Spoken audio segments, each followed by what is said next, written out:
Hello, everybody, and thank you for joining me. This is Ciara from Ciara T Designs, and today I have a rainbow Happy New Year's Slimline card to share with you.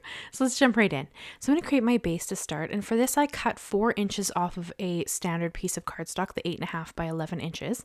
And then I'm also going to cut down a black mat and a HammerMill cardstock that I'm going to actually blend on. And I cut the black mat to be about 1/4 of an inch shorter. Obviously on the long side, I kind of have to guesstimate how much to actually cut off because I can't tell with this trimmer, but I aim for 1/4 of an inch and then, an 1/8 of an inch, and then this piece is 1/4 of an inch smaller. So then I'm going to score my cardstock to actually create the base. And recently I've been using my remnant rub tool to score them. You can see I'm using it here instead of the Teflon bone folder, just because I've found that it makes a better crease. So I've liked it, and it's helping me not to crack the cardstock when I use it. And then I use my Teflon just to reinforce that fold. But I found that just kind of makes it a lot easier to have the fold line kind of be a little bit gentler on the cardstock. So hopefully that kind of makes sense. And I am going to blend my background. I'm sorry, my camera is going to jiggle a little bit. My camera is mounted on my desk, so when I do blending, it does move around a little bit. I'm so sorry. I hope that's not terribly distracting. I don't want to cut this part out completely, but it is going to be sped up so that it doesn't take a long time to do, but it does cause a little bit of movement in my camera. So for my rainbow colors, this is kind of my standard rainbow. This is my preferred color palette for it. And I'm going to use my Distress Oxide inks. So I started with Picked Raspberry. Then I went into Carved Pumpkin, then Squeezed Lemonade, Twisted Citron, Mermaid Lagoon, and then Wilted Violet. And for my Oxide ink blending, I really like to use the domed foams. I have the tool handles some of them are from Tim Holtz, some of them are scrapbook.com, whichever. They're the same. But I prefer the domed foams to the flat foams. So that is what you see me using here. And I do actually have a holder for it that I made that I'm going to revamp and do probably a new video with as soon as the last 2 colors of Oxide have been released. I have this holder. I'll link the video of the old holder that I did. But I'd really like to update it so that I can have the new colors reflected in the color palette, which currently they are not. So I will be redoing that. And I have gone back and forth on whether or not I want to do a live video to just make a new holder for all my domed foams. So let me know if that's something you'd be interested in seeing. And then here I am testing my cardstock. Unlike my last Slimline card video, I forgot to test if my oxides are dry, and they weren't. And then I had to fight with the embossing powder, but this time they are dry. So we get to move on right away to the stamping. So for my stamps, I used, the Simon Says Stamp Awesome stamp set, and that just has these really cool images in it, and I've seen them used as flowers, I've seen them used as just abstract circles, but in this case I like to use them as fireworks. That's kind of what I think of when I see them, so that's kind of the direction I ended up going. So you saw me prep my cardstock with my anti-static powder tool, and then I'm just going to sprinkle on some Gilded Brutus Monroe embossing powder. This is my favorite gold embossing powder. Actually, the Ranger one is really nice as well. I just tend to reach for this one more often for some reason. But I am going to use that to do all of the firework stamps. And then we're going to heat set them. And heat setting them, it always looks so magical to me. I don't know. I mean, it doesn't matter how many times I've seen, especially the metallics, but how many times I've seen embossing powder melt. It always just seems so magical. So I tend to leave it in so that even I can watch it when I'm editing, just because I love how it looks. And then I'm going to flip it over here and we're going to stamp off the last few images. I am going to bring in an acrylic block in a second just to stamp one more of the fireworks in the bottom corner. You could absolutely use the Misti for that.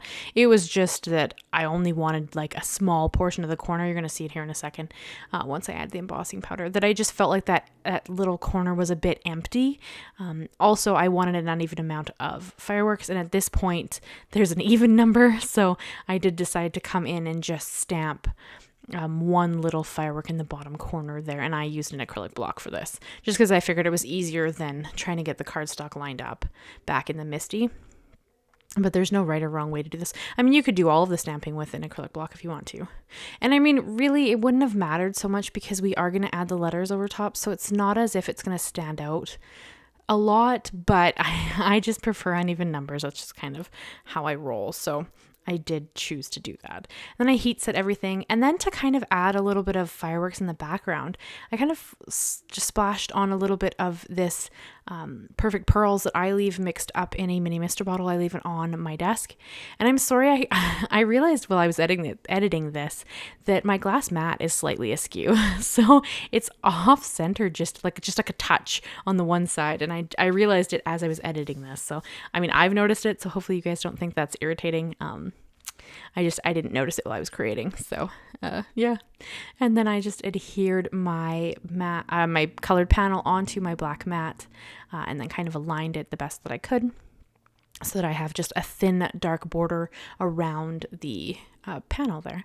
And then for my sentiment, I brought in the Tim Holtz Alphanumeric Theory dies, and I'm going to cut it 3 times out of the same black cardstock I used for the mat, and then once out of this really beautiful, it's kind of a champagne gold color of cardstock, or glitter cardstock. And that's going to be the top layer. And I chose to back it with the black letters just because I thought it would look really pretty and just be a bit different. I do tend to, when I back my letters, like I'm going to do this with this to add some depth and dimension to them, I do have a tendency towards using white. And I really wanted to do something a little different and give it just a slightly different feel. So that's what I'm doing here. You can kind of see that I've layered them up at this point. We're down to the last layer. So I have 3 layers of the black, and then this is the 1 layer of that kind of champagne-y gold that's going to go on top of all the letters so that it kind of gives this just really neat look to the letters. And I am spelling out New Year's, and I chose to do the vowels as the smaller letters. If you know anything about the Theory Alphanumeric dies by Tim Holtz, it has 2 sizes. It has like a uppercase and a lowercase. They're all uppercase style letters, but one's bigger and one's smaller. And then you get these cool little like dash lines that you then put under the smaller letters to line them up to the bigger letters. It'll make more sense when we're starting to adhere them down, but that's kind of the whole die set. And I chose to do that with the vowels in my new and year. So the E and the A will be like that. So I thought it was kind of fun. This is my favorite alphanumeric die set, I think.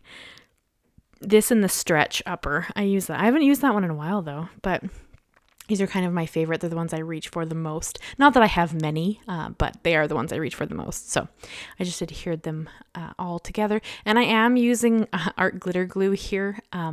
For a while there, you couldn't buy Barely Art glue. I'm not totally sure why. I don't know what happened. I don't know if it was like a COVID hurt the manufacturing, or I don't know what happened, but you couldn't purchase Barely Art glue refills. Or if you could find them, they were like astronomically expensive. You'd be spending like $80 on a small bottle, and I am not gonna do that. So my local ladies got some art glitter glue in, and I figured, like, why not? We'll give it a try. So I bought the smallest bottle you could buy, which is what I'm using here, and I'm just testing it out to kind of see how I feel about it. So it seems very similar to my Barely Art glue. I mean, most liquid glues seem fairly similar. The only one I've kind of had a struggle with over a little while was the Simon Says Stamp glue. I seem to struggle to get it to do anything. It seems like it's very thick for me, so I can't get it to come out of the bottle nicely.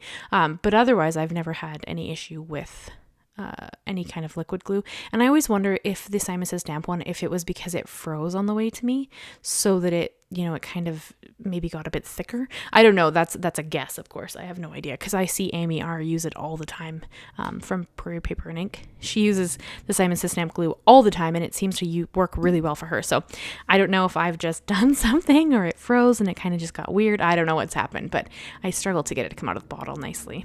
So I thought I would try this art glitter glue, and I do have a fine tip on it because, again, I was using this to replace my Barely Art glue, which has the fine tip. So That's kind of the reason I'm using that there. And you don't have to use 2 glues. It's just that I have them and I want to try this one out, so I am using them. And then I have some sentiment strips from Simon Says Snap. I believe this was the Easter set specifically. I just wanted the word happy because I have Happy New Year's. You could stamp this on a piece of white cardstock, cut it out if you have happy in your stamp sets. I just chose to do this because it felt like it was easier, and I wanted white on black. Or sorry, black on white in this case, because I've done so much black.